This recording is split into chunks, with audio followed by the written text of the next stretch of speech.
حضرت ابو دجانہ رضی اللہ عنہ کی ہر روز کوشش ہوتی کہ وہ نماز فجر رسول اللہ صلی اللہ علیہ وآلہ وسلم کے پیچھے ادا کریں، لیکن نماز کے فوری بعد یا نماز کے ختم ہونے سے پہلے ہی وہ مسجد سے نکل جاتے۔ رسول اللہ صلی اللہ علیہ وسلم کی نظریں ابو دجانہ کا پیچھا کرتیں۔ جب ابو دجانہ کا یہی معمول رہا تو ایک دن رسول اللہ صلی اللہ علیہ وسلم نے ابو دجانہ کو روک کر ان سے پوچھا، ابو دجانہ، کیا تمہیں اللہ سے کوئی حاجت نہیں ہے؟ ابو دجانہ گویا ہوئے، کیوں نہیں اے اللہ کے رسول صلی اللہ علیہ وسلم، میں تو لمحہ بھر بھی اللہ سے مستغنی نہیں ہو سکتا۔ رسول اللہ صلی اللہ علیہ وآلہ وسلم فرمانے لگے، تب پھر آپ ہمارے ساتھ نماز ختم ہونے کا انتظار کیوں نہیں کرتے اور اللہ سے اپنی حاجات کے لیے دعا کیوں نہیں کرتے؟ ابو دجانہ کہنے لگے، اے اللہ کے رسول صلی اللہ علیہ وآلہ وسلم، دراصل اس کا ایک سبب ہے، اور وہ یہ ہے کہ میرے پڑوس میں ایک یہودی رہتا ہے جس کے کھجور کے درخت کی شاخیں میرے گھر کے صحن میں لٹکتی ہیں، اور جب رات کو ہوا چلتی ہے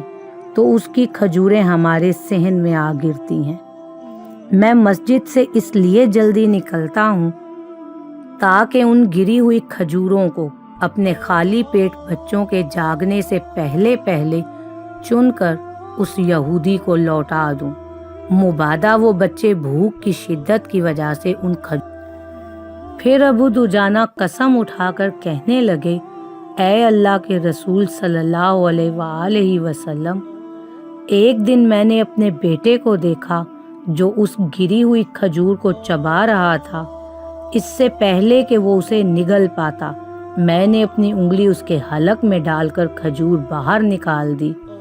اے اللہ کے رسول صلی اللہ علیہ وآلہ وسلم، جب میرا بیٹا رونے لگا تو میں نے کہا، اے میرے بچے، مجھے حیا آتی ہے کہ کل قیامت کے دن اللہ کے سامنے بطور چور کھڑا ہوں۔ سیدنا ابو بکر رضی اللہ پاس کھڑے یہ سارا ماجرا سن رہے تھے۔ جذبہ ایمانی اور اخوت اسلامی نے جوش مارا تو سیدھے اس یہودی کے پاس گئے اور اس سے کھجور کا پورا درخت خرید کر ابو دجانہ اور اس کے بچوں کو ہدیہ کر دیا۔ پھر کیوں نہ اللہ سبحانہ و تعالی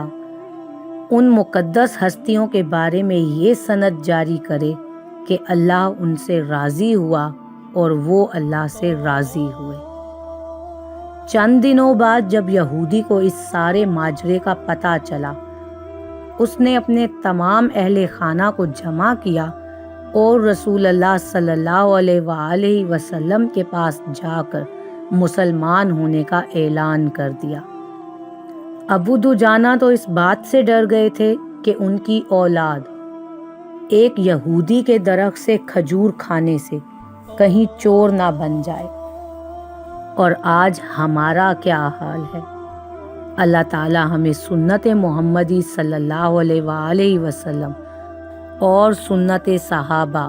رضوان اللہ تعالی علیہم اجمعین پر چلنے کی توفیق عطا فرمائے، آمین۔